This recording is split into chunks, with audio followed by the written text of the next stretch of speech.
provide you with the lowest per GB rates, night or day.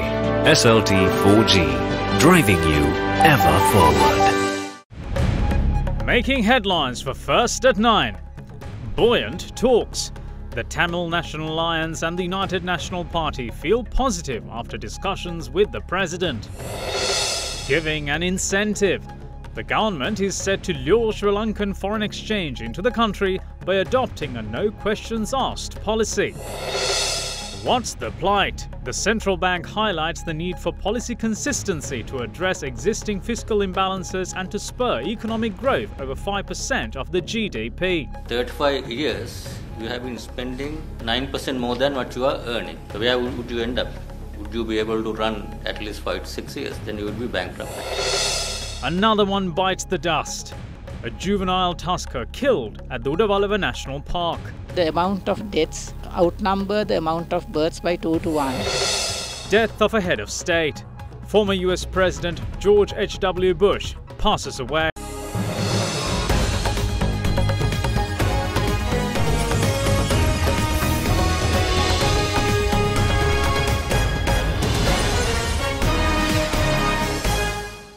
Bike එකක් ගත්තොත් phone එකක්. ඔව් තෝරාගත් Yamaha bike මාදිලි සඳහා රුපියල් 40000ක් දක්වා වටිනා ස්මාර්ට් ෆෝන් එකක් නොමිලේ. ඉක්මන් කරන්න නොවැම්බර් 30 දක්වා පමණයි. කොන්දේසි සහිතයි. අමතන්න 0117 609 AMW තින් පමණයි.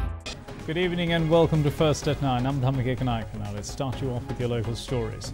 The Tamil National Alliance and the United National Party held back-to-back discussions with President Maithripala Sirisena last evening.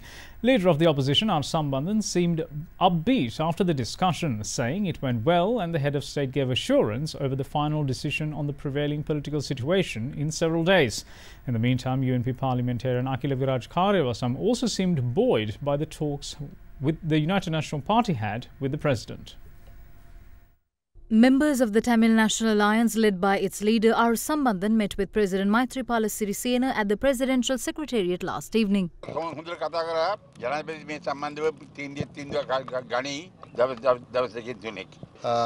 The president said that he will try to resolve this matter within another 4 to 5 days. A decision that would resolve the current issue. He said that whoever wins the majority in parliament will be appointed the premier.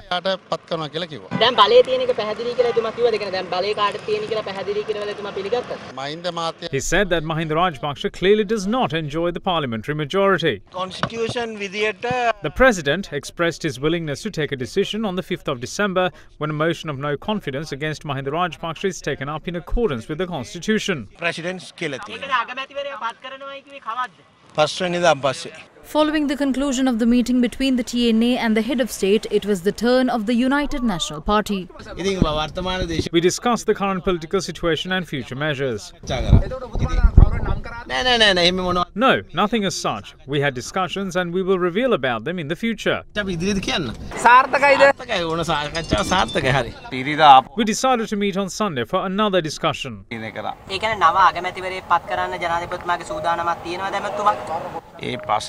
That's the reason we're here for discussions. Nothing is decided and it was just a discussion to express our proposals.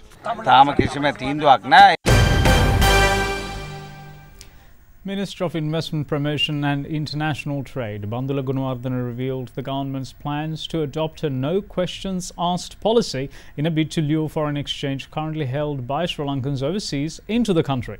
The minister was addressing a media briefing held at the Prime Minister's office in Colombo this morning, where UPFA parliamentarian Bandula Dala Salahapperuma moved to warn that there is a plan at work which links the murder of the 2 police constables in Vaunathiu in Batiklo, as well as the political clashes brewing in the country. All of you know that the government of Ranil Wickremesinghe created a conducive environment for separatist forces to revive during the last 3 years and 8 months. They worked towards lifting bans on terrorist groups internationally. I remember Mangala Samaravira as the Minister of Foreign Affairs announcing this very proudly in Parliament. On the other hand, they weakened intelligence units. We have the desire and the capability to quell this situation. We as a government will never hesitate in making these decisions. Don't take the Vaunathu incident as an isolated one. The clash between the executive and the legislature is also a result of a plan. And so is the brewing battle between the legislature and the judiciary.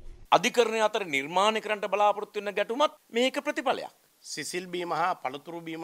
The tax imposed on sugar used in confectioneries, including fruit-based products, will be amended from the 1st of December.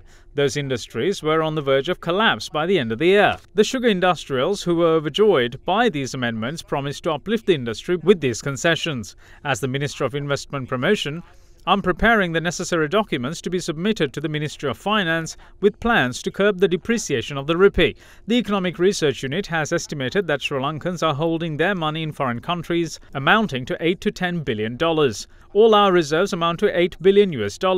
We're planning to declare a grace period of a year for that money to be brought into Sri Lanka. We will not question how it was earned. Following which, if they invest that money in certain local projects, we will exempt them from all taxes for a period of 5 years. The minister was also sceptical of the Speaker's conduct when the Parliament meets on the 5th. What the Speaker has to do is to accept Mahinda Rajapaksa as the Prime Minister and give the majority of the Parliamentary Select Committee to us.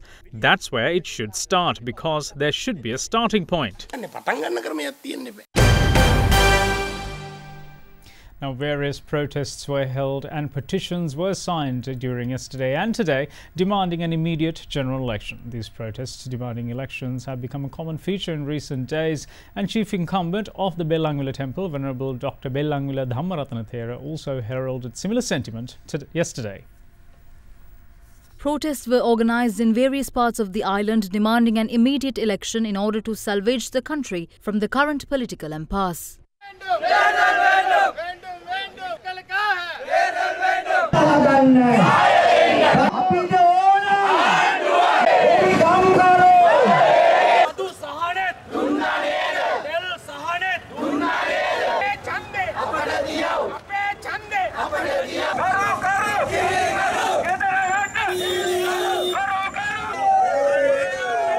Petitions were also signed demanding a general election in various parts of the island.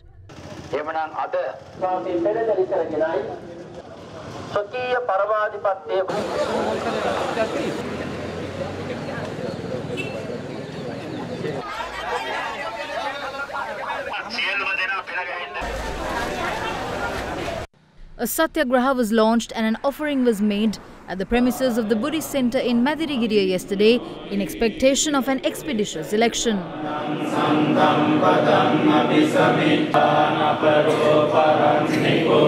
Meanwhile, chief incumbent of the Bellangwila Temple, Dr. Bellangwila Dhammaratanathera, also echoed calls for an expeditious election while addressing a Buddhist seminar yesterday. We all know our country is facing a very unfortunate situation which we had never faced before in our history. We had faced some dangerous situation, but our rulers managed to fight very fiercely and overcame those problems. We are facing constitutional problems, economic problems, political problems, and cultural problems. We must force all the politicians in the parliament to go for a general election. There are some politicians, they are very willing, but there is a group, mainly from opposition, they are against the election. But we all have to force them to go for an election because 225 heads cannot solve this problem.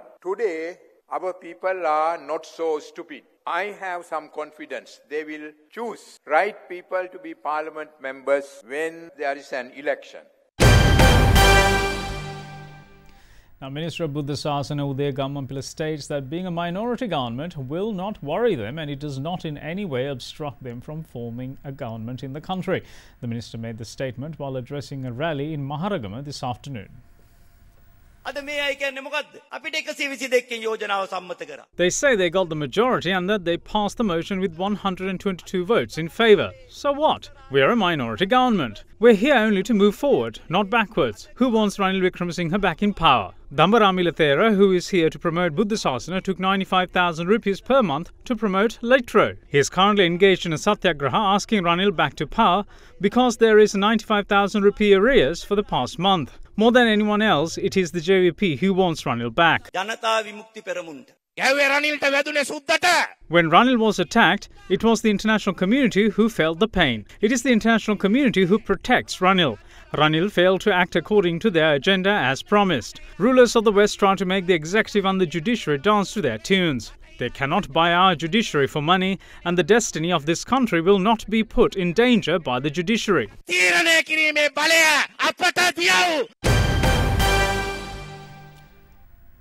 Moving on with other political stories, the vehicle parade organised by the United National Party dubbed Drive for Justice is set to reach Dondra Head tonight after the contingent set off from Colombo early today. Party leader Ranil Wickremesinghe is leading the parade, which is expected to end in Mahiyangane tomorrow. Members of the United National Party today joined the Fast Unto Death campaign stage in front of the Vihara Mahadevi Park in Colombo before launching a vehicle parade titled Drive for Justice. The parade commenced under the command of UNP leader Ranil Wickremesinghe following religious observances.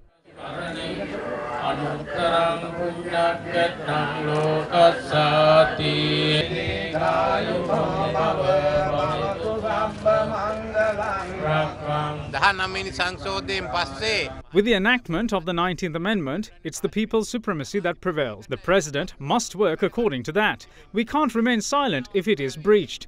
Appointing Mahinda Rajapaksa, who was rejected by the people twice, is a breach of public mandate.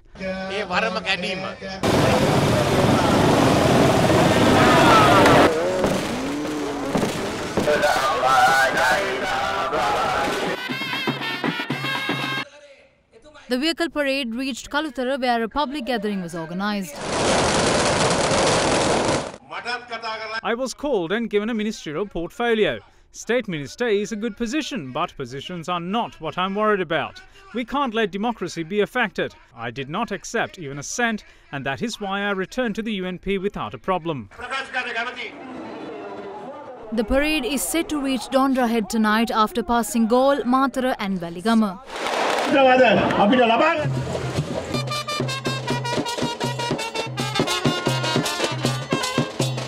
The Drive for Justice campaign will recommence its journey from Tangol tomorrow morning and end its journey in Mahiyangane tomorrow.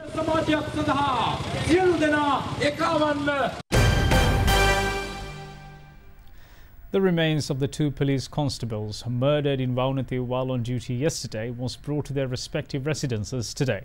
A resident of Kilinochchi was arrested by the Kilinochchi police today on suspicion of the murders, following which he was handed over to the Criminal Investigation Department. Two police constables attached to the Vaunathu police station was murdered yesterday while on duty at a checkpoint approximately 800 meters from the police station. Two other policemen who reported for duty at the checkpoint at around 6 a.m. yesterday saw the bodies of the two constables.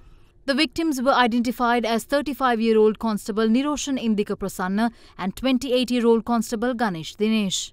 Initial investigations revealed that Constable Ganesh Dinesh was shot in the head with a T-56 firearm while the other's throat was slit.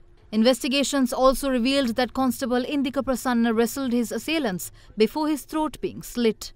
The duo was posthumously promoted to the rank of sergeant upon the directives of the Inspector General of Police yesterday. The remains of Constable Indika Prasanna was brought to his residence this morning.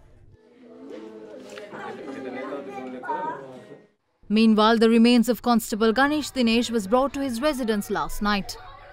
Upon instructions of the IGP, a team of CID officers left for Batticaloa yesterday and have conducted an investigation of the scene. Investigators are also exploring whether this was an active revenge on the police, who took measures to remove decorations of the Pandiyadi LTTE cemetery, which was done in line with the Maveerar Day celebrations recently. In the meantime, a 48-year-old man named Rasanayagam Sarvanandan was arrested in the area of Vattakachi in Kilinochchi and handed over to the CID over possible connections to the murder.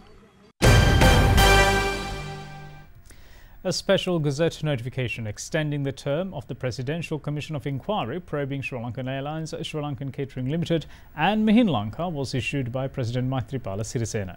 The term of the Presidential Commission was set to expire on the 31st of December. However, it has been extended until the 15th of February in 2019. The Presidential Commission was established on the 31st of January this year to investigate alleged irregularities at Sri Lankan Airlines Limited, Sri Lanka Catering Limited and Mihin Lanka Private Limited during the period from the 1st of January in 2006 to the 31st of January in 2018. The Commission commenced recording evidence on the 4th of June this year.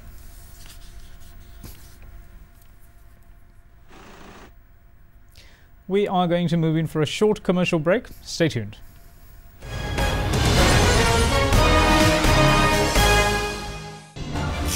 Watching Sri Lanka's award-winning news channel, Derana 24/7.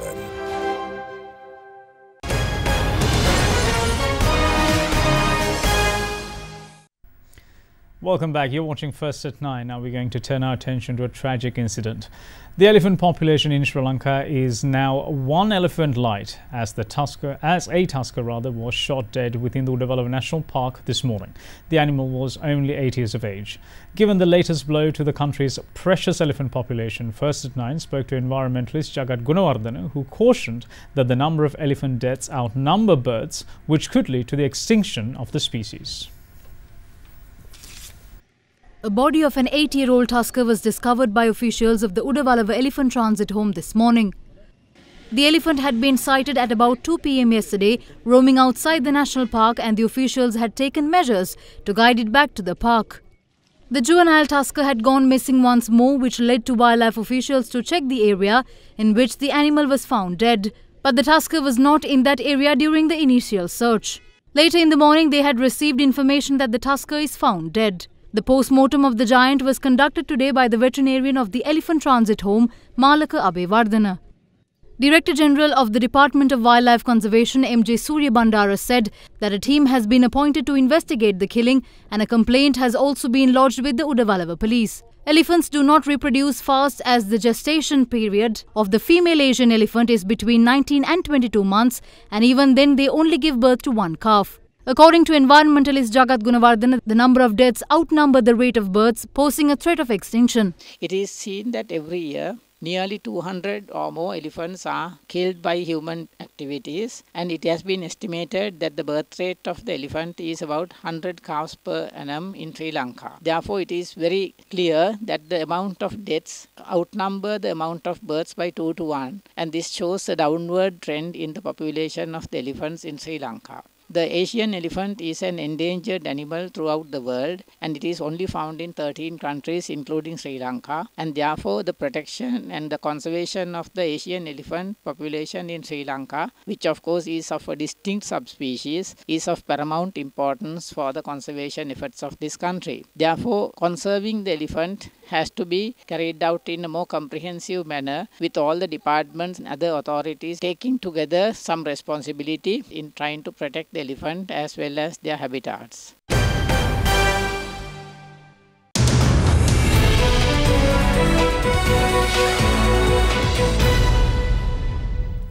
Now, despite successive governments claiming that Sri Lanka's annual growth rate is sufficient for a sustained economy, Senior Deputy Governor of the Central Bank of Sri Lanka, Dr. Nandalal Weerasinghe, is of the view that growth below 5% of the GDP will trap the island nation in a difficult debt situation. Dr. Weerasinghe, speaking at a forum on Sri Lanka's economic challenges ahead of year 2019, said fiscal indiscipline led to large deficits and therefore 3 to 4% of growth is insufficient to manage outstanding debt, which stands at 80% of the country's GDP. Average fiscal deficit of this country has been 9% of GDP. Then how do you fill that gap?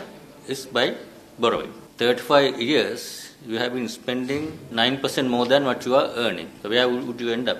Would you be able to run at least 5-6 years? Then you would be bankrupt. But luckily for the sovereign, that can continue because of the ability to borrow by the sovereign. What's the outcome of that? That is where debt to GDP went up to 30% in 77 to more than 100% sometimes, came down to about 80%, 90%, still 80% of GDP. That is also really relatively high.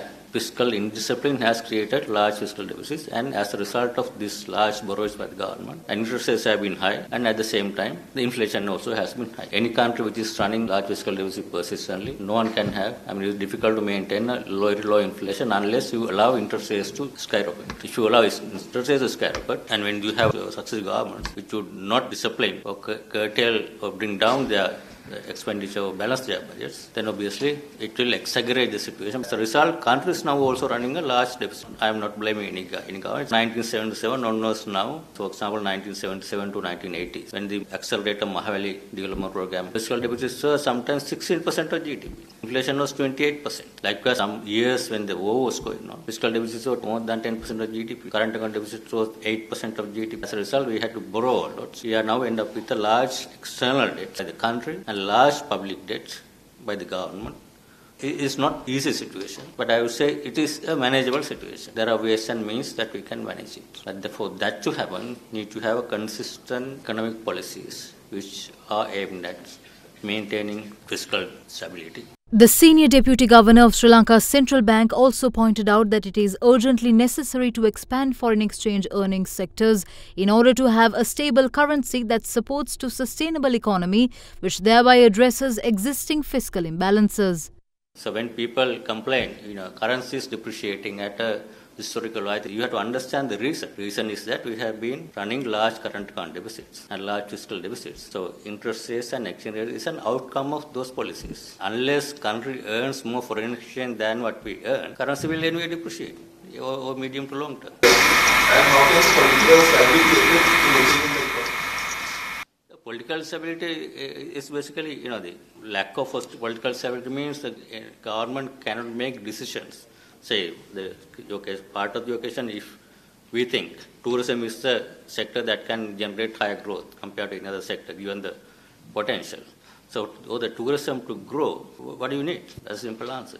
For tourists to come here and market Sri Lanka as a tourism country, anyone comes here, they see there's no issue. But the headlines going out is that, there's street fights in Sri Lanka and there are travel adversaries. That's all because of the political uncertainty. So that's where stability is important, that we do business as usual. It's a safer place to travel, and there's a peace in the country, peaceful country that people can come and enjoy. There are no issues. With electronic sports experiencing an explosive growth globally, Sri Lanka has taken the initiative to join in the revolution by hosting the first ever in-game eSports South Asia Cup in December this year.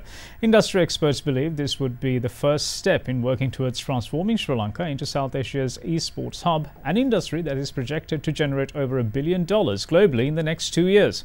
In-game eSports South Asia Cup, organised in partnership with the Sri Lanka eSports Association, has also received support from the National Olympic Committee and the Information and Communication Technology Agency of Sri Lanka.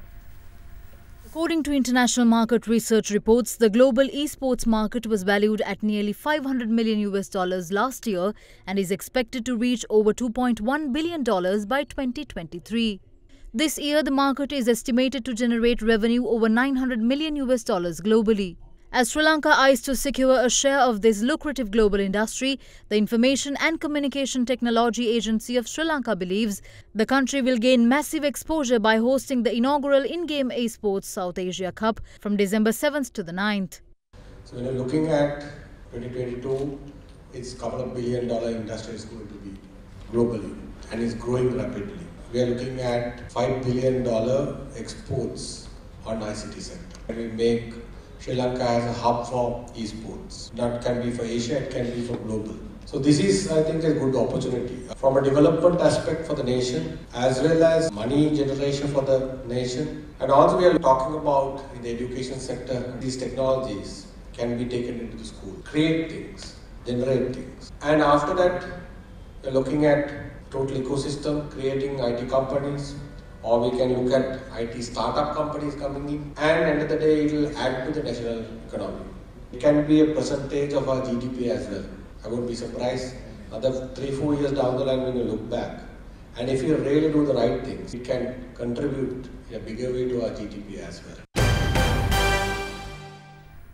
Oil prices retreated yesterday amid a global glut, racking up a 20% drop over November, while most major equity markets kept moved tight ahead of weekend talks between US President Donald Trump and Chinese leader Xi Jinping. Swelling inventories depressed sentiment and oil prices despite widespread expectations that OPEC and Russia would agree on some form of production cut next week. OPEC and its allies are meeting in Vienna next week to discuss oil production. US crude oil futures settled at $50.93 per barrel, down 52 cents. Brent settled at $58.71 per barrel, down 80 cents. Reuters said that markets could have a wild December if US President Donald Trump and China's Xi Jinping fail to de-escalate their trade rhetoric during talks at this weekend's G20 meeting in Argentina.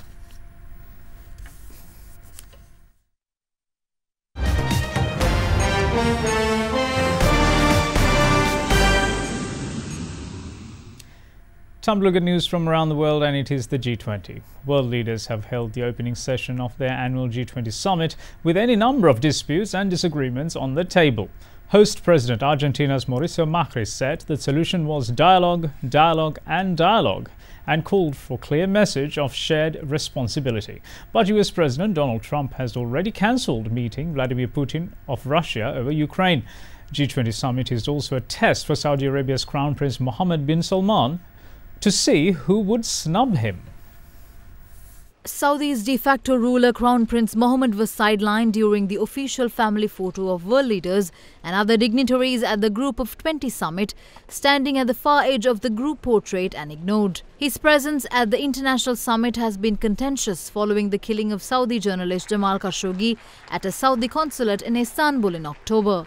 In the meantime, British Prime Minister Theresa May told Saudi Crown Prince Mohammed bin Salman that he should take action to prevent the recurrence of incidents like the murder of journalist Jamal Khashoggi. Her office said yesterday that the Prime Minister stressed the importance of ensuring that those responsible for the appalling murder are held to account and that Saudi Arabia take action to build confidence that such a deplorable incident could not happen again. The killing of Washington Post columnist Khashoggi last month at the Saudi consulate in Istanbul has strained Saudi Arabia's ties with the West and battered Prince Mohammed's image abroad. Saudi Arabia has said the prince had no prior knowledge of the killing.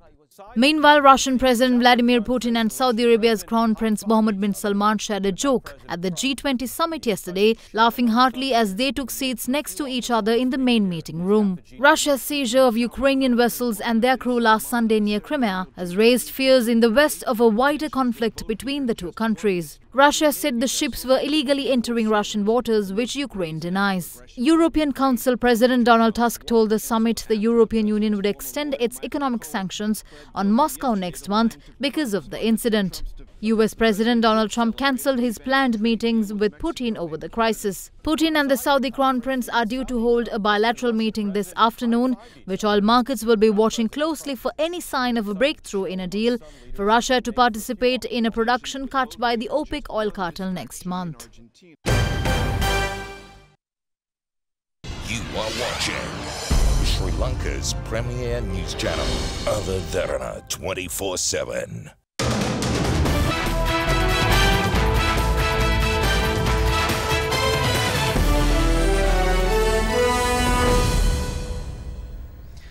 Time for sports, and it is football. Cameroon have been stripped of hosting next year's Africa Cup of Nations. African football's governing body, the Confederation of African Football, says it is because of delays in the progress of Cameroon's preparation for the tournament due to start in June. Cameroon has been stripped of the right to stage next year's Africa Cup of Nations finals. The Confederation of African Football announced the unanimous decision yesterday after a meeting of its executive committee. Morocco is the favourite to take over the hosting of the expanded 24-team tournament, which is being held from the 15th of June to the 13th of July. The new host is expected to be named before the end of the year. Cameroon's ability to host the finals was first questioned when CAF announced in July last year that the tournament would have 8 additional teams and only countries capable of putting on world-class tournament with complete facilities and extensive infrastructure would be allowed to stage the event. Morocco immediately said it was ready to replace Cameroon, beginning more than a year of claims and counterclaims that CAF extended taking the tournament away from Cameroon and giving it to the North African country. And that's it from all of us here at First at 9. Before we go, we're going to take a look back at the life of former US President George H.W. Bush, who passed away at the age of 94 yesterday. Bush Sr. served as the 41st US President between 1989 and 1993 during the end of the Cold War and the first Iraqi war against Saddam Hussein. Thanks for watching. Bye-bye. I, George Herbert Walker Bush. Born in June 1924, George Herbert Walker Bush entered politics in 1964 after starting a Texan oil business and becoming a millionaire by the age of 40. During World War II, he was an aviator before being shot down by the Japanese in September of 1944 while on a bombing raid. Following his honorable discharge from the Navy in 1945, Bush married then 18-year-old Barbara Pierce and had 6 children together. George H.W. Bush, also known as Bush Sr., served as the 41st US President between 1989 and 1993, his term defined by the end of the Cold War and the first Iraq War against Saddam Hussein. Bush became president after serving 2 terms as vice president to Ronald Reagan, but he suffered the ignominy of becoming a single-term president, defeated by Bill Clinton in the 1992 election amid a weakening economy. Bush Sr's single presidential term in office was dominated by foreign policy, the collapse of communism in Eastern Europe, and Iraqi leader Saddam Hussein's invasion of Kuwait in 1990. He was instrumental in building the international military coalition that forced Iraq's Saddam Hussein out of Kuwait. Following his retirement from politics, his health had been failing in recent years. However, he still managed to make public appearances. Amongst other illnesses, Bush Sr. was being treated for a form of Parkinson's disease. The fact his son George W. Bush became the 43rd President of the United States is also a point of note. George Herbert Walker Bush, the 41st US President, passed away yesterday at the age of 94.